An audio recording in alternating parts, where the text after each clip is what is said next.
మనం ఇప్పుడు నేర్చుకోబోయే టాపిక్ మహిళా సాధికారత అండి. అంటే ఉమెన్ ఎంపవర్మెంట్. సో మహిళా సాధికారత అనే టాపిక్ని మనం ఎందుకు నేర్చుకుంటున్నాం, ఎలాంటి స్కోప్లో అంటే మనకి ఎగ్జామ్లో ఎలాంటి క్వశ్చన్స్ ఈ టాపిక్ నుండి వస్తాయనేది మొదటగా తెలుసుకుందాం. సో ఫస్ట్లీ మనం ఇక్కడ నేర్చుకోవాల్సింది ఏంటంటే అబ్రివేషన్స్ నుండి క్వశ్చన్ అడిగే ఛాన్సెస్ ఉంటాయండి. అబ్రివేషన్స్. సో అబ్రివేషన్స్ అంటున్నాం కదా, అంటే అబ్రివేషన్స్ ఎలాంటివి అంటే డ్వాక్రా, ఐఎంఆర్, ఎంఎంఆర్ ఇలాంటివన్నీ కూడా మనకి ఎగ్జామ్లో అడిగే ఛాన్సెస్ ఉంటాయి. నెక్స్ట్ థింగ్, ఎలాంటి చోట కాన్సన్ట్రేట్ చేస్తారు అంటే డేటా ఓరియంటెడ్ క్వశ్చన్స్ ఉంటాయండి. డేటా ఓరియంటెడ్ క్వశ్చన్స్ అంటే మనకి అక్షరాస్యత ఎంత ఉంది, మనకి భారతదేశంలో స్త్రీల అక్షరాస్యత ఎంత, పురుషుల అక్షరాస్యత ఎంత అనేటివి అడుగుతూ ఉంటారు. అలానే ఐఎంఆర్ గురించి అడుగుతూ ఉంటారు, అలానే ఎంఎంఆర్ గురించి. సో డేటా అంటూనే కంగారు పడకండి, మనం చాలా సులువుగా మనకి కావాల్సినంత డేటాని గుర్తుపెట్టుకునేలాగా మనం ముందు క్లాసెస్లో నేర్చుకున్నాం. సో ఇక్కడ మనకి అబ్రివేషన్స్ అడిగే ఛాన్సెస్ ఉంటాయి, అలానే డేటా ఓరియంటెడ్ క్వశ్చన్స్ కూడా ఉంటాయి. నెక్స్ట్ ఫోర్మోస్ట్ థింగ్ ఏంటి అంటే యాక్ట్స్ అండ్ స్కీమ్స్. సో మనకి యాక్ట్స్కి సంబంధించి అండ్ ఆల్సో స్కీమ్స్కి సంబంధించి కూడా క్వశ్చన్స్ అడిగే ఛాన్స్ ఉంటుందండి. సో ఇక్కడ యాక్ట్స్ అండ్ స్కీమ్స్ మనం కరెంట్ అఫైర్స్లో కానీ పాలిటీ అండ్ ఎకానమీలో కూడా యాక్ట్స్ స్కీమ్స్ నేర్చుకుంటూనే ఉంటాం. కానీ ఇక్కడ స్పెషల్లీ మనం ఏం నేర్చుకుంటామంటే టాపిక్ ఏంటి, ఉమెన్ ఎంపవర్మెంట్. కాబట్టి మహిళలకు సహాయంగా ఉండే యాక్ట్స్ అంటే చట్టాలు ఏవి, మహిళల కోసం ఏర్పడిన స్కీమ్స్ ఏవి అనేది మనము ఇక్కడ ముఖ్యంగా నేర్చుకుంటాం. సో వీటి నుండి క్వశ్చన్స్ ఎలా వస్తాయంటే for suppose dowry prohibition act అంటే సో దానికి సంబంధించి సంవత్సరం కావచ్చు లేదా దాని యొక్క లక్ష్యం ఏంటి అని అడుగుతూ ఉంటారు. ఫర్ సపోజ్ ఇందాక అబ్రివేషన్ అన్నాం కదా, సో అబ్రివేషన్ ఫర్ సపోజ్ డ్వాక్రా అబ్రివేషన్ అయినా అడగచ్చు, డ్వాక్రా బజార్ గురించి అడగచ్చు. డ్వాక్రా బజార్ అంటే ఏంటో కాదండి, సో మనకి డ్వాక్రా సంఘాలు ఏర్పాటు చేసిన వస్తువులు ఉంటాయి కదా, ఆ వస్తువుల్ని అమ్మడం కోసం మనకి డ్వాక్రా బజార్ను ఏర్పాటు చేశారండి. సో దానికి సంబంధించి కూడా క్వశ్చన్ అడిగే ఛాన్సెస్ ఉంటాయి.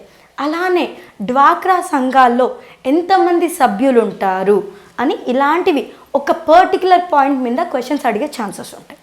అలానే యాక్ట్స్లో కూడా ఏ సంవత్సరంలో వచ్చింది, దీని ముఖ్య లక్ష్యం ఏంటి అని, స్కీమ్స్ కూడా ఏ సంవత్సరంలో వచ్చాయి, స్కీమ్ యొక్క ముఖ్య లక్ష్యం, ఈ రెండు కాన్సన్ట్రేట్ చేస్తారండి. చట్టాలు తర్వాత పథకాల మీద మెయిన్గా ఏమడుగుతారు ఇయర్ అంటే సంవత్సరం, తర్వాత ఎయిమ్ అంటే లక్ష్యం గురించి అడిగే ఛాన్స్ ఉంటుంది. వీటి మీద మనం తర్వాత ఇంకా డేటాలో వచ్చేసి మనకి హయ్యెస్ట్ లోయెస్ట్. ఇప్పుడు ఫర్ సపోజ్ ఎస్హెచ్జి గురించి, ఎస్హెచ్జి అంటే సెల్ఫ్ హెల్ప్ గ్రూప్స్, దాన్నే స్వయం సహాయక సంఘాలు అని కూడా అంటారండి. సో ఎస్హెచ్జిలు ఎక్కువగా ఉన్న జిల్లాలు ఏవి అని అడుగుతూ ఉంటారు, లేదా ఎస్హెచ్జిలు అస్సలు లేని ప్రదేశం ఏది, అదేంటి అంటే హైదరాబాద్ అండి. సో హైదరాబాద్లో ఎస్హెచ్జిలు లేరు. అలానే ఎస్హెచ్జిలు ఎక్కువగా ఉన్న రాష్ట్రం ఏది అంటే ఆంధ్రప్రదేశ్. సో ఎస్హెచ్జిలు హైదరాబాద్లో అస్సలు లేవు అండ్ ఎక్కువగా ఉన్న రాష్ట్రం ఏది అంటే ఆంధ్రప్రదేశ్. ఇలా మనకి డేటా ఓరియంటెడ్లో అడిగే ఛాన్సెస్ ఉంటాయి. అలానే డేటాలో ఇంకొక టాపిక్ ఏంటి అంటే సెక్స్ రేషియో అంటే లింగ నిష్పత్తి అండి. సో భారతదేశంలో లింగ నిష్పత్తి ఎంత ఉంది, స్త్రీలది పురుషులు. సో మనం దీన్ని ఎలా ఎంచుతామంటే 1000 మంది పురుషులకు గాను ఎంతమంది స్త్రీలు ఉన్నారు అనేదే మనకి సెక్స్ రేషియో. ఇలా మనకి వీటి మీద క్వశ్చన్స్ అడిగే ఛాన్సెస్ ఉంటాయి. నెక్స్ట్ మనం మహిళా సాధికారత అంటూ ఉన్నాం కదా, అసలు మహిళా సాధికారత గురించి నేర్చుకోవాల్సిన అవసరం ఏముంది అంటే ఇందులో మనం పూర్వం తీసుకుంటే మహిళల యొక్క పరిస్థితులు ఎలా ఉన్నాయో అండ్ ఇప్పుడు ఎలా ఉన్నాయో ప్రతిదీ కూడా నేర్చుకుందాం.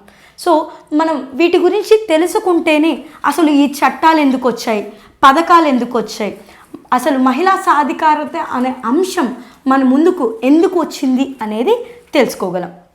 సో మొదటగా వేదిక్ పీరియడ్ గురించి చూద్దాం. సో వేదిక్ పీరియడ్లో స్త్రీల యొక్క పొజిషన్ ఎలా ఉండేది అంటే పురుషులతో సమానంగా ఉండేవాళ్ళండి. సో వేదిక్ పీరియడ్లో స్త్రీలు కూడా పురుషులతో సమానంగా ఉండేవాళ్ళు. అలానే చదువు విషయంలో కూడా సమానత్వం అనేది ఉండేది. సో మనకి ఉపనయనం అనేది ఉంది కదండి. ఉపనయనం అంటే ఏంటండి, ఒక గురువు తన శిష్యుణ్ణి అంగీకరించే ఒక అంశాన్ని మనము ఉపనయనం అంటాం.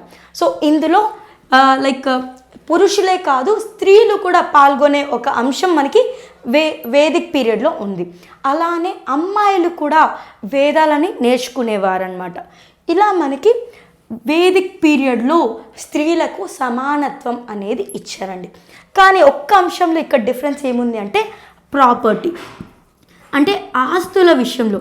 ఎందుకు అంటే వాళ్ళు కూడా ఇంకా క్రమంగా స్థిరపడుతూ ఉండడం వలన ప్రాపర్టీ విషయంలో స్త్రీలు దాన్ని నిలబెట్టుకోగలరో లేదో అనే ఒక అంశంతో మాత్రమే ప్రాపర్టీ విషయంలో సమానత్వం లేదు. మిగతా అన్ని విషయాల్లో అంటే చదువు కానీ లేదా ఏమైనా చెప్పే విషయంలో లేదా పబ్లిక్ అఫైర్స్ ఏవైనా కూడా సమానత్వం అనేది ఉండేది. నెక్స్ట్ వేదిక్ పీరియడ్ అయిపోయింది. నెక్స్ట్ పోస్ట్ వేదిక్ పీరియడ్లో వేదిక్ పీరియడ్ తర్వాత పోస్ట్ వేదిక్ పీరియడ్లో స్త్రీల యొక్క పొజిషన్ ఎలా ఉండేది అంటే ఇక్కడ కూడా చదువులో అయితే సమానత్వం ఉందండి, చదువులో సమానత్వం ఉంది. అలానే మ్యారేజ్ విషయంలో అంటే పెళ్లి విషయంలో తన యొక్క ఆలోచన ఏంటి అంటే ఎవరిని చేసుకోవాలి పెళ్ళి అని ఏమన్నా మాట్లాడగలిగే ఒక అర్హత హక్కు ఎవరికి ఉంది అంటే స్త్రీలకు కూడా ఉందండి. సో ఇక్కడ ప్రాపర్టీ విషయంలో కూడా స్త్రీలకు హక్కు అనేది ఇచ్చారు.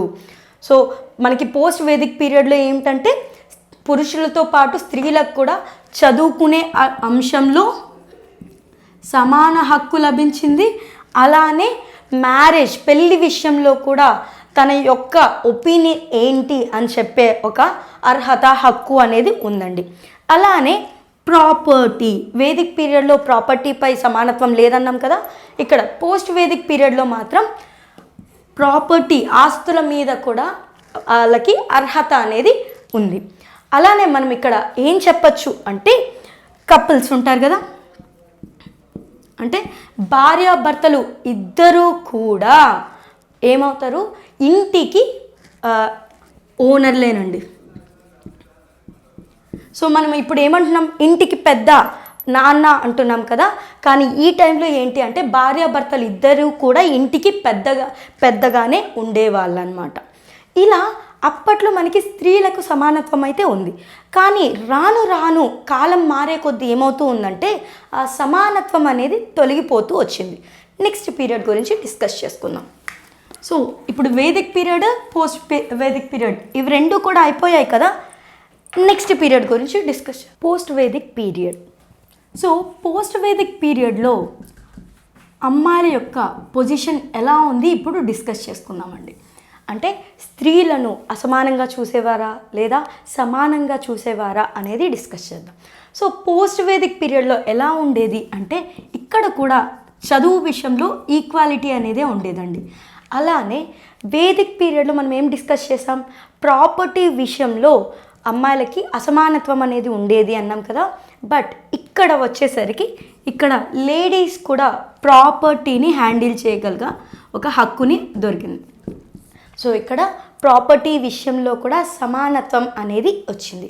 అలానే వాళ్ళ యొక్క పెళ్లి విషయంలో కూడా వాళ్ళు వాయిస్ రైజ్ చేయగలిగిన ఒక హక్కుని దొరికింది. సో ఇక్కడ ఒకవేళ పెళ్ళి జరగాలి అనుకోండి, సో అబ్బాయిలదే డెసిషన్ కాకోకుండా అమ్మాయిలు కూడా వాళ్ళు ఏమైనా చెప్పాలనుకుంటున్నారా, ఇష్టం ఉందా లేదా, ఇలాంటి విషయాల్లో వాళ్ళ యొక్క ఒపీనియన్ చెప్పగలిగే ఒక హక్కుని ఈ పోస్ట్ వేదిక్ పీరియడ్లో అమ్మాయిలకి లభించింది. సో మ్యారేజ్ విషయం. నెక్స్ట్ ఇలా ప్రాపర్టీ విషయంలో ఈక్వాలిటీ అండ్ చదువు విషయంలో ఈక్వాలిటీ ఉంది.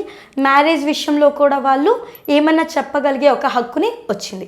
అలానే సొసైటీలో, అలానే ఇంకా ఫ్యామిలీలో కూడా, సొసైటీ అండ్ ఫ్యామిలీ రెండు చోట్ల కూడా వాళ్ళు ఫ్రీగా మూవ్ అవ్వగలిగే ఒక స్వాతంత్రం, ఫ్రీడమ్ అనేది లభించింది. అంటే స్త్రీలు సొసైటీలో ఫ్రీగా మూవ్ కాగలరు, అలానే ఫ్యామిలీలో కూడా ఫ్రీగా మూవ్ అయ్యి వాళ్ళు ఏమైనా చెప్పాలనుకుంటే చెప్పగలిగే ఒక ఫ్రీడమ్ని ఎక్కడ దొరికిందంటే పోస్ట్ వేదిక్ పీరియడ్లో ఉంది. సో ఇలా మనం తీసుకుంటే Vedic period and post Vedic period రెండిట్లో కూడా ఈక్వాలిటీ అనేది ఉంది. బట్ లేటర్ ఆన్ అంటే నెక్స్ట్ పీరియడ్, అదే ఏమంటాము అంటే ఏజ్ ఆఫ్ ధర్మసూత్రాస్ అంటామండి. ఏమంటాము? Age of Dharmasutras. సో ఈ ఏజ్ ఆఫ్ ధర్మసూత్రాస్లో ఏమైందంటే కొద్దిపాటిగా డిఫరెన్సెస్ అనేది స్టార్ట్ అయ్యాయి. సో దానికి కారణం ఏంటి అంటే inter marriages. So inter marriage అంటే తెలుసు కదండి. సో ఏంటి, ఒక క్యాస్ట్ ఇంకొక క్యాస్ట్ ఇలా అంటున్నాం కదా, అలానే ఇక్కడ కూడా ఏంటి అంటే non Aryan wife, Aryan husband అండి. సో ఇలా నాన్ ఆర్యన్స్తో మ్యారేజ్ కావడం వల్ల వీళ్ళ యొక్క కల్చర్ అనేది చేంజ్ అవుతూ వచ్చింది. దీని కారణంగా ఏమైంది అంటే కొద్దిగా డిటర్మినేషన్ అనేది స్టార్ట్ అయింది. అంటే నథింగ్ బట్ ఎక్కడో ఒక మనకి Vedic period and post Vedic పీరియడ్లో ఎలా అయితే అమ్మాయిల పట్ల ఈక్వాలిటీ ఉందన్నాం కదా, ఇక్కడ due to this inter marriages మనకి ఏమైంది అంటే కొంచెం వీళ్ళ యొక్క ప్రిఫరెన్స్ అనేది తగ్గింది. అంటే లేడీస్ యొక్క ప్రిఫరెన్స్ ఏమైంది అంటే తగ్గిందండి, లో. సో ఇలా రీజన్ ఏంటి అంటే నాన్ ఆర్యన్ వైఫ్ ఎవరిని పెళ్లి చేసుకుందంటే ఆర్యన్ హస్బెండ్. సో ఈ కారణంగా లేడీస్ యొక్క ప్రిఫరెన్స్ కొద్దిగా తగ్గిందనమాట. సో అలానే ఇంకొకటి ఇక్కడ ఏంటి అంటే క్లియర్గా చెప్పచ్చు ఏమని, స్టేటస్ ఆఫ్ ఉమెన్ అంటే ఇక్కడ ఫినాన్షియల్ స్టేటస్ కాదండి, వాళ్ళ యొక్క ప్రిఫరెన్స్ అంటున్నాం కదా, ఈ ఫినాన్షియల్ స్టేటస్ అవ్వచ్చు లేదా బయట సొసైటీలో స్టేటస్ అవ్వచ్చు, కొద్దిపాటిగా తగ్గడం స్టార్ట్ అయింది. ఏ పీరియడ్లో అంటే ఏజ్ ఆఫ్ ధర్మ సూత్రాస్. అలానే నెక్స్ట్ దాని గురించి డిస్కస్ చేసుకుందాం. నెక్స్ట్ టాపిక్ అంటే నెక్స్ట్ పీరియడ్ ఏది అంటే ఏజ్ ఆఫ్ లేటర్ స్మృతీస్. సో ఇక్కడ నుంచి మనకి డిక్లనేషన్. సో ఇందాక మనము ఏజ్ ఆఫ్ ధర్మసూత్రాస్లో డిక్లనేషన్ అనేది స్టార్ట్ అయిందన్నాం కదా. సో ఇక్కడికి వచ్చేసరికి ఇంకా ఎక్కువ స్టేటస్ ఆఫ్ ఉమెన్ ఇంకా తగ్గుతూ వచ్చిందండి. అది ఏ రకంగా తగ్గింది అంటే మనకి విడో రీమ్యారేజ్ అనే కాన్సెప్ట్ ఒకటి ఉంది కదండి. సో వేదిక్ టైంలో, పోస్ట్ వేదిక్ టైంలో ఈ విడో రీమ్యారేజ్ అనేది ఎంకరేజ్ చేస్తూ వచ్చారు. బట్ ఈ ఏజ్ ఆఫ్ లేటర్ స్మృతిస్ టైంకి వచ్చేసరికి ఏమైందంటే ఈ విడో రీమ్యారేజ్ని మనము కాదనుకున్నాము. సో ఈ విడో రీమ్యారేజ్ ప్లేస్లో ఏమొచ్చింది అంటే సతీ సిస్టమ్. సో గుర్తుపెట్టుకోండి, ఇవన్నీ మనం డిస్కస్ చేయడానికి రీజన్ ఏంటి అంటే ఇప్పుడు మనం చట్టాలు చదువుతున్నాం కదా, సతీ యాక్ట్ అని చెప్పి, ఇవన్నీ కూడా ఎందుకు చదువుతున్నాం? సతీ యాక్ట్ అంటే ఇక్కడ నుండి స్టార్ట్ అయిందండి. సో ఇక్కడ ఏం చేస్తున్నారు, విడో రీమ్యారేజ్ అనే సిస్టమ్ని కాదనుకొని, చైల్డ్ విడో రీమ్యారేజ్ సిస్టమ్ని కాదనుకొని సతీ సహగమనాన్ని ఇక్కడ నుంచి స్టార్ట్ చేశారు. అలా మనకి స్లోగా నెక్స్ట్ బ్రిటిష్ పీరియడ్లో కూడా ఇంకా డౌన్ అవుతూ వచ్చింది. ఇలా మనకి స్టేటస్ ఆఫ్ ఉమెన్ అనేది డిక్లైన్ అంటే తగ్గుతూ వచ్చింది. వేదిక్ పీరియడ్లో బాగుంది, పోస్ట్ వేదిక్లో కూడా మంచిగానే ఉంది. కానీ ఈ లేటెస్ట్ స్మృతీస్, ధర్మసూత్రాస్ టైంకి వచ్చేసరికి డిక్లనేషన్ అనేది స్టార్ట్ అయింది. నెక్స్ట్ వేదిక్ పీరియడ్ పొజిషన్స్ అన్నీ నేర్చుకున్నాం. నెక్స్ట్ థింగ్ మనం నేర్చుకోవాల్సింది ఏంటి అంటే ఉమెన్ ఎంపవర్మెంట్ అంటున్నాం కదా. అసలు మహిళా సాధికారత అనే అంశం నేర్చుకోవడానికి కారణం ఏంటి? సో మెయిన్ రీజన్ ఏంటి అంటే అసమానత్వం అంటే ఇన్ఈక్వాలిటీ. సో ఉమెన్ ఎంపవర్మెంట్ మహిళా సాధికారత అనే అంశం మన ముందుకు రావడానికి ముఖ్య కారణం ఏంటి అంటే అసమానత్వం. Nothing but we can say gender inequality అని కూడా అనొచ్చండి. సో పురుషులు స్త్రీలు, సో ఈ జెండర్ బేస్ ఏదైతే ఉందో అందులో స్త్రీలని తక్కువగా చూడడం, దీని కారణంగా మనకి సామాజికంగా నెక్స్ట్ ఆర్థిక పరంగా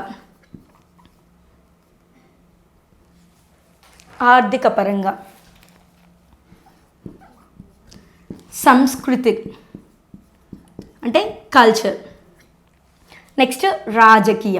సో ఇలాంటి అంశాల్లో మనకి అంటే సామాజిక అంటే సొసైటీలో అండి,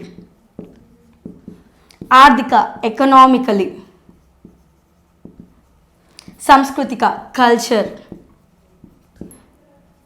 రాజకీయ పొలిటికల్. సో ఈ రంగాలలో మహిళలని చిన్న చూపు చూడడం స్టార్ట్ చేశారు.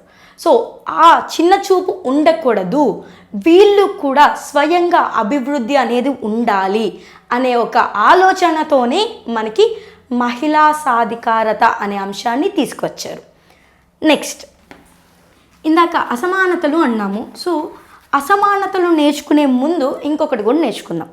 The first and important bit ఒకటి డిస్కస్ చేద్దాం. సో మహిళా సాధికారత అంటున్నాము, okay, women empowerment. So women empowerment, international women empowerment year ఏ సంవత్సరం? ఇది మోస్ట్ ఇంపార్టెంట్ బిట్ అండి. సో అంతర్జాతీయ మహిళా సాధికారత సంవత్సరం. నోట్ చేసుకోండి, మహిళా సాధికారత సంవత్సరం ఇంపార్టెంట్ బిట్ అండి. అంతర్జాతీయ మహిళా సాధికారత సంవత్సరం ఎప్పుడు అంటే 1975. So we can say international women empowerment year ఎప్పుడు అంటే 1975 అండి. సో ఇది ఇచ్చింది ఎవరు అంటే పేర్కొంది యునైటెడ్ నేషన్స్.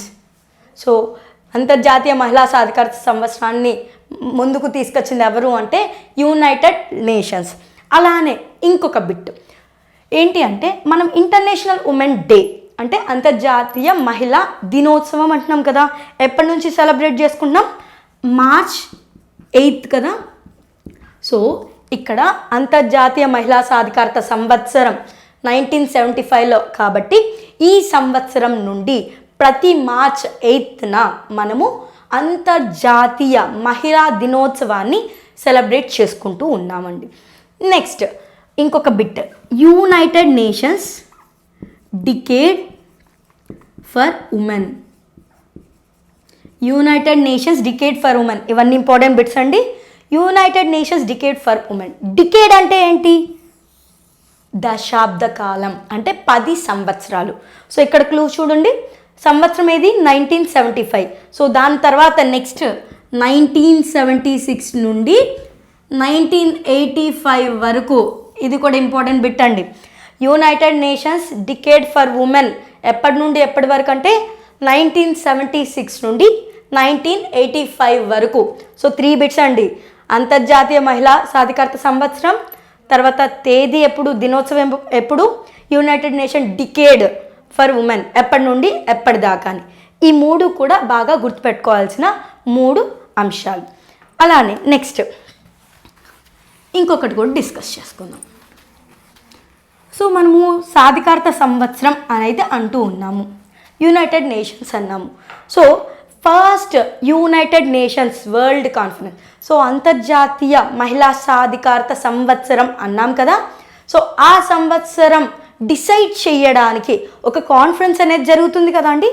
అలా మహిళల కోసం జరిగిన ఫస్ట్ కాన్ఫరెన్స్ ఏది అంటే యునైటెడ్ నేషన్స్ వరల్డ్ కాన్ఫరెన్స్ అండి, గుర్తుపెట్టుకోండి, United nations world conference. So ఈ కాన్ఫరెన్స్లో అందరూ గ్యాదర్ అయ్యి మహిళలకి కావాల్సిన వస్తువులు లేదా వాళ్ళకి కావాల్సిన హక్కులు ఏంటి అనే డిస్కషన్ జరిగింది. అలా మనకి మహిళా సాధికారత సంవత్సరం అనేది మన ముందుకు వచ్చింది. అండ్ ఈ వరల్డ్ కాన్ఫరెన్స్ ఎక్కడ జరిగింది? సో ఇది ఇంపార్టెంట్ బిట్ అండి. యునైటెడ్ నేషన్స్ వరల్డ్ కాన్ఫరెన్స్ ఎక్కడ జరిగింది అంటే మెక్సికోలో జరిగింది. గుర్తుపెట్టుకోండి, యునైటెడ్ నేషన్స్ వరల్డ్ కాన్ఫరెన్స్ ఎక్కడ జరిగింది? మెక్సికోలో జరిగింది. ఎప్పటి నుండి ఎప్పటిదాకా అంటే 19 జూన్ నుండి 2 జూలై వరకు జరిగిందండి. 19 జూన్ నుండి 2 జూలై వరకు జరిగింది. సో ఇందులో మహా అంటే మనకు అడిగేది ఏంటంటే వరల్డ్ కాన్ఫరెన్స్ ఎక్కడ జరిగింది అని మాత్రం అడుగుతూ ఉంటారండి. అది మెక్సికో. సో 4 బిట్స్ అండి. నెక్స్ట్ అసమానతలు అన్నాం కదా. సో అసమానతలు ఓకే, ఎన్ని రకాల అసమానతలు అనేటివి మన ముందు ఉన్నాయి. సో మనకి స్త్రీల పట్ల అసమానతలు ఎన్ని రకాలు ఉన్నాయి అంటే 5 రకాలు ఉన్నాయి. అసలు అసమానతలు అనేది ఎందుకు డిస్కస్ చేసుకున్నామంటే మన సొసైటీలో ఎన్ని రకాలుగా స్త్రీలను వేరు చేసి చూస్తున్నాము అనే అంశంని ఉద్దేశించి మనకి 5 రకాలుగా వీటిని విభజించడం జరిగింది. మొదటిది ఏంటంటే ఆర్థికంగా. సో మొదటిది అంతే కదండి, మొదటిది ఆర్థికంగా మహిళలను వేరు చేసి చూస్తూ ఉంటారు. అంటే ఎలా అండి? ఆర్థికంగా అంటే ఎకనామికలీ.